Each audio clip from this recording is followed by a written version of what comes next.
ये कहानी एक अलग ही दुनिया की है, जहाँ 4 ऐसी नेशन इनिको में रहती हैं जिनके पास अपनी अपनी सुपर पावर्स हैं। इनमें से एक है एयर बेंडर्स, जिनके पास हवा को कंट्रोल करने की ताकत है। दूसरे फायर बेंडर्स, जो कहीं भी आग लगाकर उसे कंट्रोल कर सकते हैं। फिर वाटर बेंडर्स, जो कि पानी को कंट्रोल कर सकते हैं। और आखिर में अर्थ बेंडर्स, जिनके पास जमीन और उसकी मिट्टी को कंट्रोल करने की ताकत है। ये सभी लोग अपनी ताकतों का इस्तेमाल करते हुए लड़ना पड़े, इस दुनिया में जंग ना हो जाए, इनके लिए अवतार यानी एक ऐसे इंसान का होना जरूरी है जिसके पास हवा, पानी, आग और जमीन चारों एलिमेंट्स को एक साथ कंट्रोल करने की सुपर पावर हो। पता चला है कि फायर बेंडर्स ने अब इस दुनिया में हुकूमत करने की ठानी है और इसीलिए वो बाकी सभी बेंडर्स को मार रहे हैं। इस जंग को रोकेगा अवतार एंग, जो कि इस वक्त एक एयर बेंडर है। उसे उसके मास्टर एयर बेंडिंग के लिए ट्रेन करते हैं, पर अभी तक एंग अपने अवतार होने की सच्चाई नहीं जानता। इसीलिए बाकी एयर बेंडर्स एंग के मास्टर पर गुस्सा हो रही हैं कि एंग को अपनी अवतार वाली ट्रेनिंग शुरू कर देनी चाहिए, क्योंकि अब फायर बेंडर्स उन लोगों के इलाके में घुसकर उन्हें मारना चाह रहे थे। मास्टर भी सही वक्त देखकर एंग को उसके अवतार होने की सच्चाई बताते हैं और कहते हैं कि तुम्हें जल्द ही ट्रेनिंग पूरी करके फायर बेंडर्स की तरफ से होने वाले इस जुल्म को रोकना होगा। एंग, जो कि बस 12 साल का था, ये सारी बातें समझ नहीं पाता। इतनी बड़ी जिम्मेदारी से घबराते हुए वो मास्टर से कहता है कि मैं अवतार नहीं बनना चाहता। इन सब चीजों ने उसका मूड भी ऑफ कर दिया था, जिसे ठीक करने के लिए वो अपने पेट से बातें करता है और उसके साथ उड़कर सैर पे चला जाता है, जबकि उसके पीछे पीछे उसके इलाके में आग का हमला हो चुका था। फायर बेंडर्स ने एयर बेंडर्स के पूरे ही टेम्पल को थोड़े ही टाइम में तबाह कर दिया था। वो लोग सभी एयर बेंडर्स के साथ ही एंग के मास्टर को भी मार चुके थे और जो बचा था वो सिर्फ एंग ही था, जो अपने पेट के साथ सैर पे निकला था। पर तूफान की लपेट में आकर वो पानी में गिरता है। इससे पहले कि वो पानी में डूब जाता,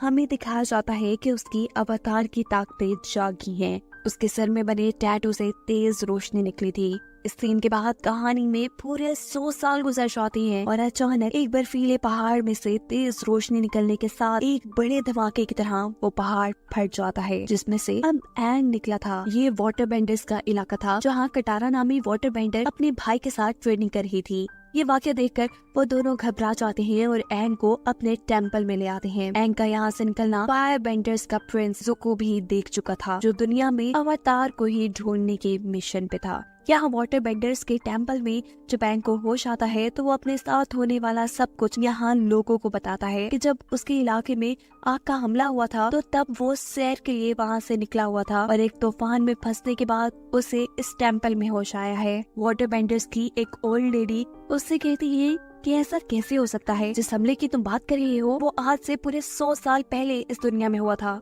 जिसमें सभी एयर बेंडर्स मारे गए थे। उनकी पूरी नस्ल खत्म कर दी गई थी, यहाँ तक कि काफी वाटर बेंडर्स भी उस जंग में मारे गए। बस ये कटारा ही उनके कबीले में आखिरी वाटर बेंडर बची है। एंग से थोड़ी और बात करने पर वो ओल्ड लेडी पता चला लेती है कि एंग एक अवतार है और इस दुनिया में बचा आखिरी वाटर बेंडर भी। एंग ने यहाँ पर अपने पेट को भी बुला लिया था। कुछ दिन वो यही रुकता है और वाटर बेंडर कतारा का अच्छा दोस्त बन जाता है, जिसे अभी तक अपनी पावर्स पर कंट्रोल करना नहीं आया था। एंग उसे अपनी सोल और इमोशंस पर कंट्रोल करते हुए फोकस करने की स्किल बताता है, जिसकी मदद से अब वो अच्छे से वाटर बेंडिंग कर पा रही है। दूसरी तरफ फायर बेंडर्स का प्रिंस ज़ुको अपने अंकल के साथ मिलकर अवतार एंग को पकड़ने के लिए वाटर बेंडर्स के विलेज में आता है और गाँव वालों से जब शराफत के साथ एंग को उसके हवाले करने का कहता है तो उसे बचाने के लिए कटारा का भाई ज़ुको को लड़ने का चैलेंज दे देता है। ज़ुको एक ट्रेंड फायर बेंडर था, जबकि उसके सामने एक आम इंसान जिससे वो बड़ी आसानी से हरा चुका था। इससे पहले कि वो अपने सामने वाले लड़के को मार देता, लड़ाई खत्म करने के लिए एंग सामने आता है और उनके साथ चला जाता है। एंग को शिप के जेल में डाला गया था। एंग यहाँ अपनी एयर बेंडिंग की स्किल्स का इस्तेमाल करते हुए बड़े ही आराम से अपनी कैद की चाबियां चुरा यहाँ के सिपाहियों को चकमा दे कैद से निकलकर ज़ुको की इस शिप का विजिट करता है, जहाँ उसे अवतार पे लिखी ज़ुको की किताब मिलती है, जिसे चुरा जैसे ही वो शिप से उड़ता है तो ज़ुको की नजर में आ जाता है। ज़ुको आग से एंग पर हमला कर रहा था, जिससे बचते हुए इससे पहले कि वो पानी में गिरता, कटारा और उसका भाई एंग को उसी के पेट पर बचाने वहाँ पहुँच चुके थे। ये लोग एयर बेंडर्स के टेम्पल में जाते हैं जहाँ सब बर्बाद था। वहीं जब एंग को अपने मास्टर की हड्डियाँ नजर आती हैं तो दुख और गुस्से से उसका बुरा हाल हो जाता है। ऐसे में उसकी सारी अवतार की पावर्स एक बार दोबारा से जाग उठती हैं, जिनको अपने दिल पर कंट्रोल करते हुए उसने बहुत मुश्किल से काबू में किया था। वो बहुत ज्यादा रो रहा था। इस वक्त तारा उसे हौसला देती है। एंग कहता है कि मेरी वजह से 100 साल पहले मेरी दुनिया खत्म हो गई, पर अब मैं पहले वाली गलती नहीं दोहराऊंगा। मैं अब अवतार की ट्रेनिंग खुद से पूरी करूंगा। प्रिंस ज़ुको की अवतार पर लिखी हुई बुक जो उसने शिप से चुराई थी, उसके जरिए उसे पता चलता है कि अवतार की ट्रेनिंग स्टार्ट करने के लिए उसे पहले पिछले सभी अवतार की पावर्स को जगाना होगा। इसीलिए पहले वो कियोशी अवतार के टेम्पल में जाते हैं जो उनके पास ही एक आइलैंड पे था। लेकिन वहाँ जाने पर आइलैंड के लोग उन पर हमला करके उन्हें पकड़ने वाले होते हैं कि कियोशी की मूर्ति से एंग के ऊपर एकदम से रोशनी गिरती है, जो देख आइलैंड के लोग हैरान होते हैं और उन्हें अपने सरदारों के पास ले आते हैं। ये एंग और एंग के साथियों को बताते हैं कि असल में उनके पास किसी तरह की भी बेंडिंग पावर्स नहीं है, जिनकी वजह से वो अपने आप को बचा नहीं सकते। इसीलिए वो किसी अनजान इंसान को अपने आइलैंड में नहीं आने देते। एंग कहता है पर मुझे बस कियोशी अवतार के बारे में जानना है, उनकी पावर्स को जगाना है, क्योंकि मैं खुद एक अवतार हूँ। ये सुन वो लोग उसकी मदद को मान जाते हैं और रात में यही उनका पीछा करते हुए ज़ुको भी पहुँच जाता है और आइलैंड के लोगों से कहता है कि हम यहाँ पर एक मुजरिम को पकड़ने के लिए आए हैं। अगले दिन एंग दोबारा कियोशी की मूर्ति के पास जाता है और इस मर्तबा जब मूर्ति से रोशनी उसके ऊपर गिरती है तो वो अचानक ही सोल्स यानी रूहों की दुनिया में पहुंचकर अवतार कियोशी से मिलता है, जो उसे बताती है कि तुम्हारी पहले अवतार की ट्रेनिंग ना करने की वजह से दुनिया इस हाल तक पहुंची है और अब भी अगर तुमने ट्रेनिंग ना की तो वाटर बेंडर्स का इलाका भी तबाह हो जाएगा, जिसके वियंस भी कियोशी ने एंग को दिखाए थे। वो कहती है कि ट्रेनिंग तुमने खुद से अकेले रहकर करनी है, सबका साथ छोड़कर, क्योंकि हमारे करीबी लोग ही हमारी कमजोरी होती है और अवतार कमजोर नहीं हो सकता। जिसके फौरन बाद कियोशी अपनी अवतार वाली पावर्स का इस्तेमाल करते हुए एंग की बॉडी पर कब्जा करके अपनी इंसानों वाली दुनिया में लोगों की मदद के लिए आती है, जहाँ उसे पता चल गया था कि उसके लोग मुश्किल में हैं। उनके ऊपर फायर बेंडर्स ने हमला कर दिया था। इस जगह पहले कटारा ज़ुको से लड़ रही थी, वो उसे अच्छी टक्कर देना चाहती थी, पर अभी खुद पूरी तरह ट्रेन ना होने की वजह से वो ऐसा नहीं कर पाती। पर कियोशी ने तो कुछ ही देर में अपने चारों एलिमेंट्स की बेंडिंग पावर्स का इस्तेमाल करते हुए फायर बेंडर्स के सभी सिपाहियों को वहाँ से दूर गिराया था। सभी डर कर यहाँ से भाग चुके थे, जिसके बाद कियोशी एंग की बॉडी से निकल जाती है और वो अपने असल हालत में आ जाता है। गाँव वाले एंग का शुक्रिया करते हैं क्योंकि उन्हें तो एंग ही अपने दुश्मनों से लड़ता नजर आया था। जिसके बाद एंग अपने साथियों के साथ वाटर बेंडर्स के इलाके की तरफ चल पड़ता है, क्योंकि उसे कियोशी ने बताया था कि वाटर बेंडर्स के इलाके में अब बहुत बुरा हमला होने वाला है। इसीलिए वो पहले वाटर बेंडिंग सीखकर उस इलाके को बचाने का इरादा करता है। इस सीन में दिखाया जा रहा है कि अवतार कियोशी के आइलैंड से हारने के बाद ज़ुको के ही आर्मी के लोग मिलते हैं, जो उससे पहले उसका साथ ना देने की वजह से माफी मांग रहे थे। ये आदमी ज़ुको से कहता है कि अगर आप पहले ही हमें अवतार के मिलने के बारे में बता देते तो हम जरूर आपका साथ देते। ज़ुको इस आदमी से कहते हैं कि ठीक है, ये बात तुम्हें पता चल गई, पर तुम अब ये बात किसी को नहीं बताओगे। लेकिन वो तो ये खबर ज़ुको के डैड को यानी फायर बेंडर्स के राजा को बता चुका था, जो खबर सुनते ही वो अपनी बेटी से कहते हैं कि देखो ज़ुको काबिल बनता जा रहा है, उसने अवतार को भी ढूंढ लिया है। ये बात सुनकर आमतौर पर तो उसकी बहन को खुश ही होना चाहिए था, लेकिन वो खुश इसलिए नहीं थी क्योंकि वो अपने डैड के बाद फायर बेंडर्स की खुद मलका बनना चाहती थी और इसका एक तरीका यही था कि वो ज़ुको से ज्यादा काबिल बने। जहाँ वाटर बेंडर्स के इलाके की तरफ उड़ते हुए एंग को अपने ही जैसा एक एयर बेंडर मिलता है जो हवा में उड़ रहा था। एंग फौरन ही उसका पीछा करते हुए एक ऐसे शहर में आता है जहाँ सभी अर्थ बेंडर्स रहते थे, जो जमीन, पत्थरों और जमीन की मट्टी को कंट्रोल कर सकते थे। एंग बेचारा ये देखकर थोड़ा उदास हो जाता है, कि उसे जो बच्चा उड़ता हुआ दिखाई दिया था वो कोई एयर बेंडर नहीं था, बल्कि एक साइंटिस्ट का बेटा था और अपने डैड के दिए एक गैजेट की मदद से उड़ पा रहा था। ये लोग उस साइंटिस्ट से भी मिलते हैं जो उन्हें बताता है कि फायर बेंडर्स अक्सर यहाँ पर आग के धमाके करते रहते हैं, जिनसे बचने के लिए उसने काफी सारी इन्वेंशंस की हैं। साथ ही उसने बादशाह के लिए बहुत से हथियार भी बनाए थे। साइंटिस्ट का बेटा एंग से कहता है कि तुम तो एक एयर बेंडर हो ना, तुम हमारी मदद कर सकते हो। दूसरी तरफ इसी बच्चे के उड़ने की खबर फायर बेंडर्स को भी पता चलती है कि अर्थ बेंडर्स के एक इलाके में उड़ता हुआ लड़का दिखाई दिया है, जरूर वो एक एयर बेंडर होगा। फायर बेंडर्स का प्रिंस ज़ुको इस बार भी अकेले अपने अंकल के साथ इस अर्थ बेंडर्स के शहर में आने का डिसाइड करता है और इसी शहर में कटारा एक ऐसे लड़के का पता चलाती है जो फायर बेंडर्स के लिए जासूसी कर रहा था, और जब वो अपने साथी के साथ उनका पीछा करती है तो उन्हीं के हाथों पकड़ी जाती है। ये सभी फायर बेंडर्स मिलकर उसके ऊपर हमला कर देते हैं। वो अपने साथी के साथ मिलकर जल्द ही उन्हें हरा देती है, जबकि दूसरी तरफ उसका भाई एक साइंटिस्ट के साथ मिलकर बड़े एयर बैलून का डिजाइन बनाने में कामयाब हो जाते हैं। इसी शहर में एंग ये पता चलाता है कि फायर बेंडर्स यहाँ पर अपनी आग से हमला नहीं करते, बल्कि वो तो इस शहर में किसी खास केमिकल का इस्तेमाल करते हुए आग के हमले और धमाके करवाते हैं, और जरूर इनके शहर के अंदर का ही कोई आदमी फायर बेंडर्स की मदद करता है। एंग इस काम में मुलविस जिस लड़के का नाम बताता है, कटारा उसे जानती थी। उसी के साथ मिलकर तो उसने फायर बेंडर्स को हराया था। वो लड़का तो उसे अच्छा इंसान लगा था, लेकिन जब बाहर जाकर वो दोबारा उस लड़के से बात करती है तो वो लड़का उसे अपना प्लान बताता है कि कैसे वो साइंटिस्ट के सामान को बादशाह के पास ले जाते हुए एक बॉम्ब से बदल देंगे, जिसके नतीजे में वहाँ के बादशाह मर जाएंगे। कटारा को ये सुन बिल्कुल यकीन नहीं हुआ था कि जिस लड़के पे उसने यकीन किया वो इतना बुरा हो सकता है। वो अब एंग के साथ मिलकर बादशाह को बचाने के लिए निकलती है, जहाँ पर एंग का सामना ज़ुको से हो जाता है। ये लोग लड़ते लड़ते शहर की तरफ आ जाते हैं। ज़ुको जब अपनी फायर से एंग पर हमला करता है तो यहाँ शहर में आग लग जाती है, जिससे एंग अपनी एयर बेंडिंग स्किल्स की मदद से बुझाने में लग चुका था। अर्थ बेंडर्स को भी यहाँ फायर बेंडर के आने का जब पता चलता है तो उनके सिपाही फायर बेंडर को पकड़ने के लिए आ जाते हैं, और तब ज़ुको के अंकल इन सभी सिपाहियों के सामने अपनी फायर बेंडिंग की स्किल्स दिखाते हैं, ताकि इन सबका ध्यान प्रिंस ज़ुको की तरफ जाए ही ना, जिसके नतीजे में अंकल और एंग दोनों ही पकड़े जाते हैं। इसी दौरान फायर बेंडर्स का जब एक साथी बादशाह को मरवाने के लिए बम वाले एक बॉक्स के ऊपर आग से जले एक तीर से हमला करने वाला होता है, तो कटारा अपनी वाटर बेंडिंग स्किल्स का इस्तेमाल करते हुए उस तीर को बुझाकर बादशाह की जान बचा लेती है। यहाँ कटारा का भाई साइंटिस्ट से पूछता है कि तुम बादशाह के खिलाफ ही काम क्यों कर रही हो, जिस पर वो जवाब देता है कि ये करना मेरी मजबूरी है। फायर बेंडर्स ने मेरे बेटे को मारने की धमकी दी हुई है। कटारा एंग से कहती है कि सारी बातें छोड़ो, हमें एंग को बचाने के लिए महल में जाना होगा,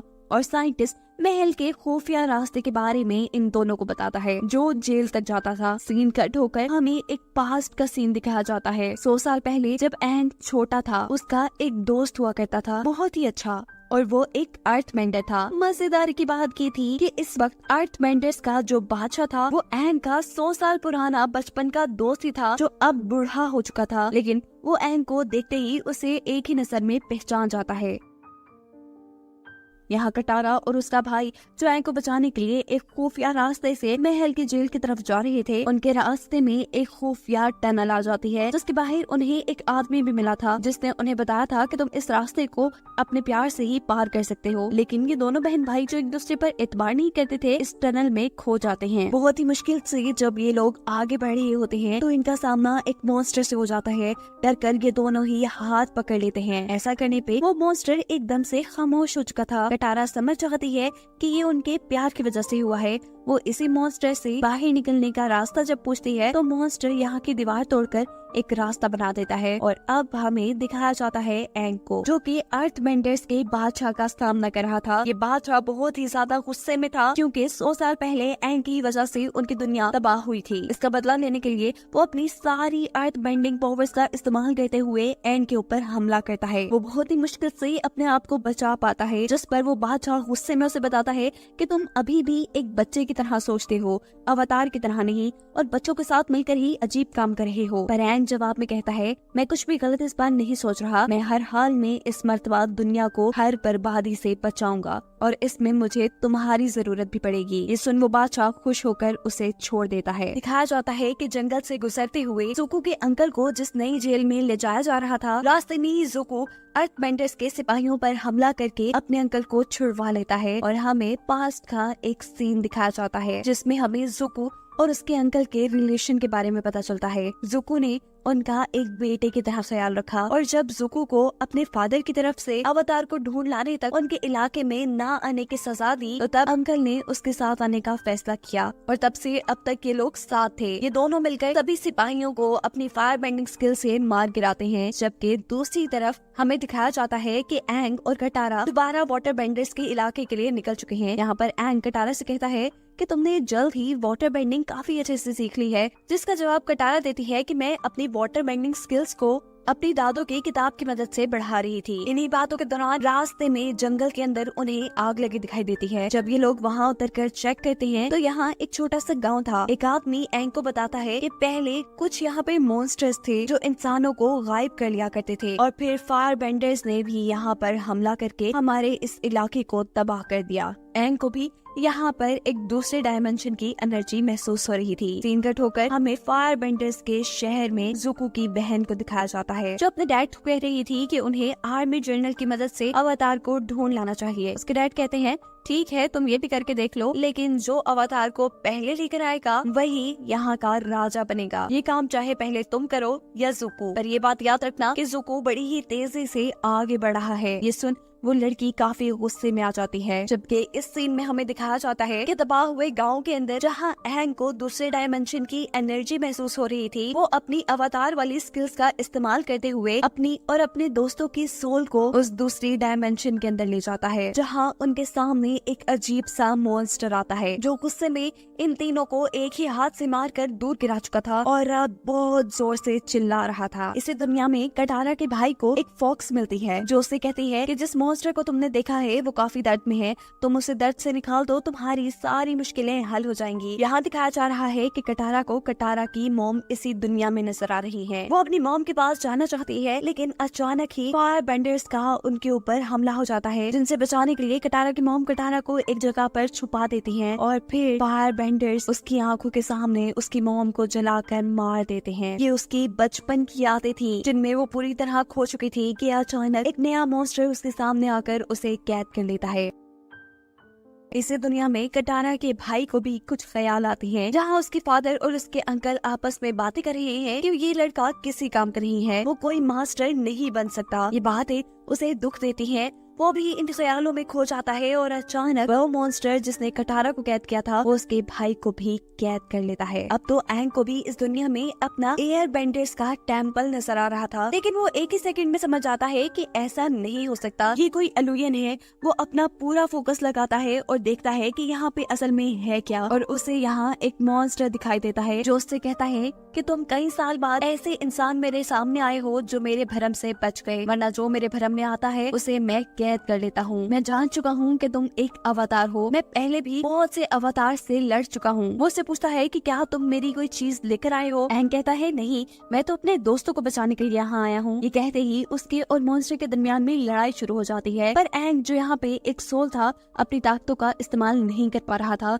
इसीलिए वो इस मॉन्स्टर से हार जाता है और वहाँ से भागकर एक घर के अंदर आता है जहाँ पर उसे अपने मास्टर मिलते हैं। वो उनके गले लगकर उनसे कहता है कि आप कहाँ चले गए थे, मुझे आपकी जरूरत है। अब एंग इनसे पूछता है कि मैं इस मॉन्स्टर से अपने दोस्तों को कैसे बचाऊं। मास्टर बताते हैं कि ये मॉन्स्टर लोगों को उनकी पुरानी यादों के जरिए कैद करता है, पर अवतार इसके जाल में नहीं फंसते। पिछली मर्तबा फायर नेशन के एक अवतार ने इनको अच्छी टक्कर दी थी और वो उनकी कोई खास चीज चुरा ले गया था। अगर तुम अपने दोस्तों को बचाना चाहते हो तो तुम जाकर इस मॉन्स्टर की वो चीज ले आओ। पर फायर बेंडर्स तो उनके दुश्मन थे, उनके इलाके में जाना एंग के लिए काफी खतरनाक साबित हो सकता था, पर एंग के पास कोई और रास्ता भी नहीं था। इसीलिए वो अब जल्दी से इस सोल की दुनिया से असल दुनिया में वापस आता है और फायर बेंडर्स के इलाके की तरफ बढ़ जाता है। यहाँ पर एक आदमी, एक फायर बेंडर जिसे लगता था कि चारों किस्म के बेंडर्स के दरमियान में अमन होना चाहिए, वो एंग की मदद के लिए मान जाता है और एंग को अपने अवतार वाले टेम्पल में लेकर आता है, जहाँ अवतार की जमा की हुई काफी सारी चीजें थी। पर एंग को अब ये समझ नहीं आ रहा था कि इसमें से मॉन्स्टर की अहम चीज क्या होगी। इससे पहले कि वो यहाँ से कुछ उठाता, यहाँ पर दूसरे फायर बेंडर्स एंग को पकड़ने के लिए आ जाते हैं। अच्छा फायर बेंडर एंग से कहता है कि तुम अपना काम करो, इनको मैं खुद संभाल लूंगा। वो उन फायर बेंडर्स को संभालने की कोशिश में लग जाता है, जबकि एंग अपनी अवतार वाली पावर्स का इस्तेमाल करते हुए फायर बेंडर्स के अवतार से मिलता है, जो उसे बताते हैं कि मेरे पास उस मॉन्स्टर की माँ की मूर्ति है। वो अब असल दुनिया में वापस आकर जल्दी से वो मूर्ति उठाकर मॉन्स्टर के पास जाने ही वाला था कि यहाँ एक और मॉन्स्टर एंग के ऊपर हमला कर देता है। ये मॉन्स्टर एक बाउंटी हंटर का था, जिसे ज़ुको और उसके अंकल ने अवतार को पकड़ने के लिए हायर किया था। ऐसे एंग उन दोनों के कब्जे में आ जाता है। एंग इन दोनों को समझाता है कि प्लीज मुझे थोड़ा वक्त दे दो, मुझे अपने दोस्तों को बचाने दो, फिर मैं दोबारा खुद तुम्हारे पास आ जाऊंगा। जिस पर ज़ुको उसे जवाब देता है कि दूसरों को बचाने की सोच हमें कमजोर बना देती है। और यही से हमें एक पास्ट का सीन दिखाया जाता है, जहाँ पर ज़ुको के डैड जंग में लड़ने की एक स्ट्रेटेजी बना रहे थे, जिनके मुताबिक वो काफी सारे अपने ही सोल्जर्स को मरवा कर दुश्मन को डिस्ट्रैक्ट करके खत्म कर देंगे। पर इस ख्याल पे ज़ुको का कहना था कि हमें अपने लोगों को नहीं मरवाना चाहिए। अपनी स्ट्रेटेजी पे सवाल उठाने की वजह से ज़ुको के डैड उससे कहते हैं कि तुम्हें इसकी सजा जरूर मिलेगी। सीन कट होकर हमें प्रेजेंट में दिखाया जाता है कि ज़ुको के डैड ने ज़ुको के ही सामने अपनी आर्मी भेजी थी, जो उनसे कह रही थी कि तुम आराम से अवतार को हमारे हवाले कर दो, नहीं तो हमारे पास तुम्हें मारने तक के ऑर्डर्स हैं। ना चाहते हुए भी ज़ुको को अवतार को अपने डैड के सिपाहियों के हवाले करना पड़ा था। ये लोग एंग को ले जाकर एक टेम्पल में बांध देते हैं और रात होने पर उसे कोई बचाने के लिए आ जाता है। यहाँ हमें एक फाइट दिखाई जाती है, जिसमें एंग और उसे बचाने वाला सिपाही बाकी सभी सिपाहियों से लड़ते हैं और यहाँ से गायब हो जाते हैं। एंग देखता है कि उसे बचाने वाला और कोई नहीं बल्कि ज़ुको ही था। वो ये देखकर हैरान भी होता है और ज़ुको से कहता है कि तुम काफी अच्छे हो, तुमने मेरी मदद की, हालांकि तुम मेरे दुश्मन थे, और तुम्हारी अवतार पर लिखी हुई किताब वो भी बहुत शानदार है, तुम बहुत सहीन हो। ज़ुको कहता है पागल मत बनो, मैं अभी भी तुम्हारा दुश्मन हूँ और किसी भी हाल में तुम्हें खुद पकड़कर अपने इलाके में जाना चाहता हूँ। ये बात कहते ही वो एंग के ऊपर हमला कर देता है और दोनों एक दूसरे से लड़ने लग जाते हैं। एंग उसके हमले का मुकाबला करते हुए उसी को गिरा देता है और उससे कहता है कि मुझे लगता है कि तुम्हारे चेहरे के साथ साथ तुम्हारे दिल पे भी एक गहरी चोट है। और इस कहानी को जानने के लिए हमें पास्ट में दिखाया जाता है कि ज़ुको के डैड ज़ुको से लड़ रहे हैं। ज़ुको उन्हें अच्छी टक्कर देता है, लेकिन चाहकर भी उन्हें मार नहीं पाता, जिस पर उसके डैड उसे कहते हैं कि दूसरों को बचाने की चाह हमें कमजोर बना देती है। ज़ुको ने अपने डैड को ना मारकर अपने आप को कमजोर साबित कर दिया था और इससे पहले भी उसने अपने डैड की बनाई एक स्ट्रेटेजी पे सवाल उठाया था। इन दोनों चीजों की सजा उसके डैड उसकी एक आंख जला कर देते हैं। सीन कट होकर दोबारा प्रेजेंट भी शिफ्ट होता है, जहाँ एंग ज़ुको को एक बोट में बिठाकर उसे वहाँ से ये कहते हुए भेज देता है कि मैं अपने दोस्तों को बचाने के बाद तुमसे जरूर मिलूंगा। ज़ुको उसके ऊपर आग से हमला करता है, जिसका एंग के ऊपर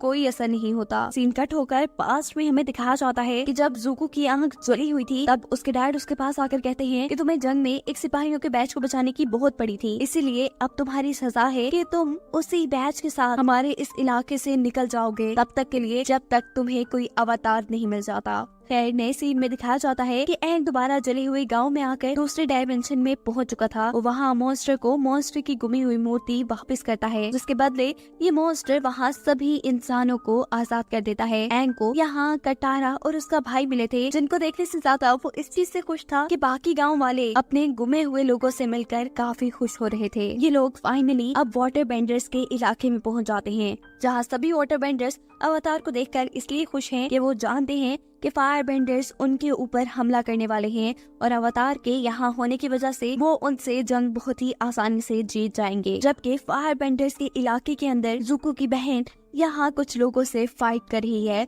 अपनी फायर बेंडिंग स्किल्स के जरिए, और उसके डैड उसकी स्किल्स को देखकर कहते हैं कि नहीं तुम तो बहुत स्लो, बहुत बेकार हो। ये सुन उस लड़की को गुस्सा आ जाता है और वो अपने दोस्तों से कहती है कि मैं सब जानती हूँ, ये मेरे डैड की चाल है, वो असल में मुझे बादशाह बनाना ही नहीं चाहते, वो चाहते हैं कि उनका बेटा ज़ुको ही बादशाह बने, लेकिन मैं उससे ज्यादा काबिल हूँ और मैं ये बात प्रूव करके रहूंगी। वाटर बेंडर्स के इलाके में जब बड़े वाटर बेंडर्स एंग से बात करते हुए जंग की स्ट्रेटेजी बनाने का सोचते हैं, तो एंग उन्हें कहता है कि मैं अभी इन चीजों के लिए काफी छोटा हूँ और अभी तक अपने दोस्तों की मदद लेता हूँ, तो ये सुन वो गुस्सा हो जाते हैं और उससे कहते हैं कि तुम कैसे अवतार हो, एक बेकार अवतार जो अपने कामों में अपने दोस्तों की मदद लेता है। हालांकि अवतार में इतनी ताकत होनी चाहिए कि वो किसी भी मुसीबत का अकेले में मुकाबला कर सके। एंग बेचारा ये सब सुन उदास हो चुका था। यहाँ किटारा जो कि एक अच्छी फायर बेंडर थी, वो जब यहाँ के लोगों से मिलती है तो उसे पता चलता है कि यहाँ की औरतें तो जंग में हिस्सा ही नहीं लेती, बल्कि वो अपनी वाटर बेंडिंग स्किल लोगों की सेहत को ठीक करने के लिए इस्तेमाल करती हैं। और ये बात किटारा को काफी गलत लगती है। यहीं पर एंग अब एक नए अवतार से मिलता है उनकी पावर्स को एक्टिवेट करने के लिए, और ये अवतार एंग से कहते हैं कि तुम मेरी वाली ही गलती कर रहे हो। मैंने भी अपने लोगों को छोड़कर सोल्स की दुनिया में लोगों की मदद करना शुरू की थी और इसी वजह से लोग अभी तक मेरी इज्जत नहीं करते, और यही सब तुम्हारे साथ भी हो रहा है। तुम्हें अपने दोस्तों को छोड़कर अपनी ट्रेनिंग पर ध्यान देना चाहिए। इन्हीं वाटर बेंडर्स के इलाके के अंदर किटारा के भाई को एक लड़की मिलती है सफेद बालों वाली, जिससे मिलकर उसे लगता है कि वो पहले उससे मिला हुआ है। अचानक उसे याद आता है कि ये लड़की उसे सोल की दुनिया में मिली थी, उस फॉक्स की शक्ल में जिसने उसे मॉन्स्टर की मदद करने को कहा था। पर ये कितना अजीब था कि एक लड़की सोल्स की दुनिया में भी हो और असल दुनिया में भी। तब ये लड़की उसे बताती है कि असल में बचपन में मैं बहुत बीमार रहती थी, इसीलिए मेरे डैड ने चांद की रूह से मदद मांगी, जिस चांद की मदद से ही हम लोग वाटर बेंडिंग कर सकते हैं। चांद की रूह ने मुझे अपनी रूह का थोड़ा सा हिस्सा दे दिया, जिसकी वजह से आज मैं जिंदा भी हूँ और किसी भी वक्त इस इंसानों की दुनिया से सोल्स की दुनिया में भी जा सकती हूँ।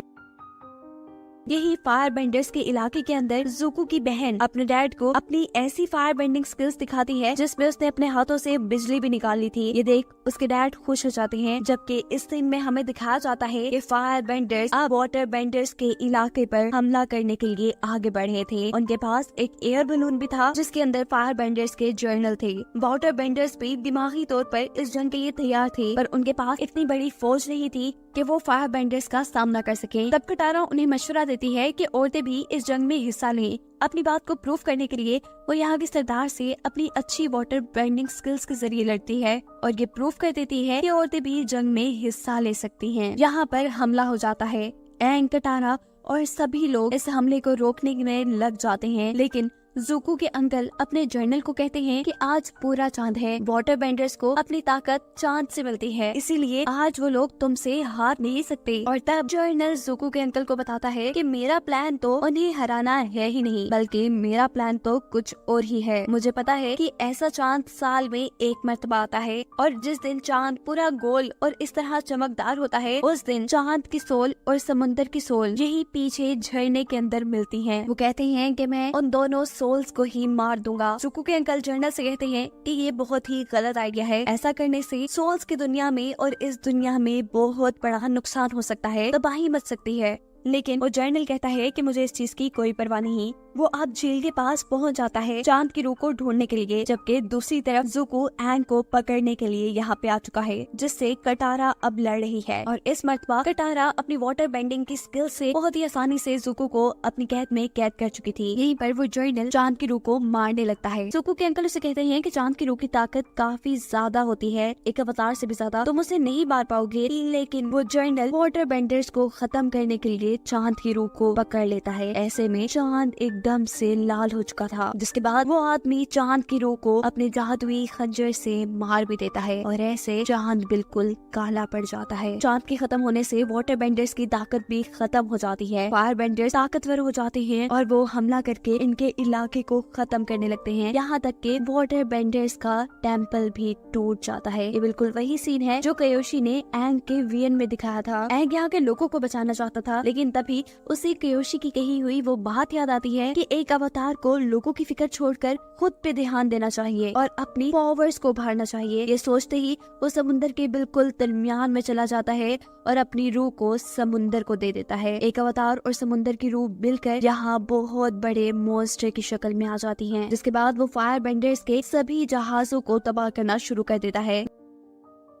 ज़ुको ये देखकर उससे लड़ने के लिए आगे बढ़ता है और ज़ुको को जिंदा देखकर फायर बेंडर्स का जर्नल गुस्से में आ जाता है, क्योंकि उसने तो ज़ुको को अपनी तरफ से मरवा दिया था। ये दोनों अवतार से लड़ना छोड़कर आपस में ही लड़ना शुरू हो जाते हैं। ज़ुको इसको बहुत मारता है और जब वो उसे हरा देता है तो तब यह आदमी जुको को कहता है कि तुम्हें क्या लगता है कि तुम इस अवतार को पकड़ के भी ले जाओगे तो क्या तुम्हारे डैड तुम्हें बादशाह बना देंगे? अरे नहीं, वो तो तुम्हें बेवकूफ बना रही हैं। वो तुम्हें आगे रखकर असल में तुम्हारी बहन को जोश दिलाती हैं, जिसकी वजह से वो तुमसे ज्यादा ताकतवर बन रही है और वो उसी को असल बादशाह बनाना चाहती हैं। और मैं भी तुम्हारी जान का दुश्मन क्यों हूँ? इसीलिए कि ये भी तुम्हारे डैड का ही हुक्म है। यही सीन कट होकर हमें उस लड़की को दिखाया जाता है जो चांद के सोल के टुकड़े की वजह से जिंदा थी, जिसे हमने फॉक्स की शक्ल में सोल्स की दुनिया में भी देखा था। वो अभी भी कटारा के भाई से बात कर रही थी। वो कटारा के भाई को कहती है कि एक मर्तबा चांद ने मुझे अपनी सोल का टुकड़ा देकर मुझे जिंदा किया था और आज चांद को मेरी जरूरत है। ये कहते ही वो पानी के अंदर डूब जाती है, अपनी सोल को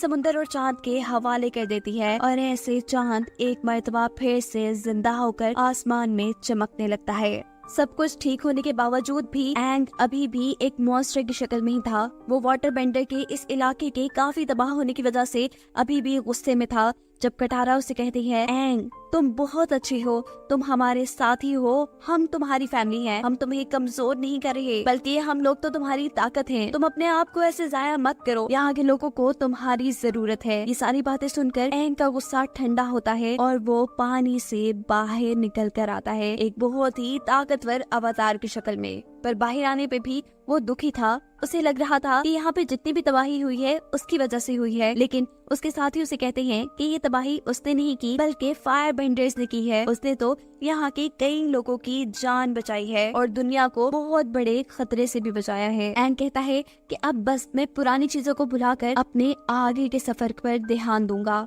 जिसमें कटारा उसे वाटर और एयर बेंडिंग सिखाने में मदद करने वाली थी। सीन कट होकर हम जुको और उसके अंकल को देखते हैं, जिनको अभी भी मालूम नहीं था कि उन्हें क्या करना है, क्योंकि उन्हें तो अपने ही बाप और भाई से धोखा मिल चुका था। दूसरी तरफ जुको के डैड, जिनको ये खबर मिलती है कि वाटर बेंडर्स के काफी सारे इलाके को तबाह करने के बावजूद भी फायर बेंडर्स उनसे हार चुकी हैं, तो वो हैरानकुन तौर पे इस खबर को सुनकर नाराज नहीं होते और अपने लोगों को बताते हैं कि ये तो उनकी सिर्फ एक चाल थी। वो कभी भी वाटर बेंडर्स के इलाके को तबाह करना ही नहीं चाहते थे। वो तो सिर्फ चाहते थे कि अवतार का ध्यान वाटर बेंडर्स के उस इलाके को बचाने में लग जाए, जबकि पीछे से उन लोगों ने तो अर्थ बेंडर्स के इलाके पे कब्जा कर लिया था, वो भी अपनी बेटी के जरिए। यहाँ उनके लोग उससे पूछते हैं कि जुको का क्या होगा, जिस पर जुको के डैड कहते हैं कुछ नहीं, कभी कभार हमें बड़ी बड़ी चीजों के लिए ऐसे कमजोर लोगों की कुर्बानी देनी पड़ती है। अर्थ बेंडर्स के इलाके पर कब्जा करके जुको की बहन बहुत ज्यादा खुश थी और कहानी के आखिर में हमें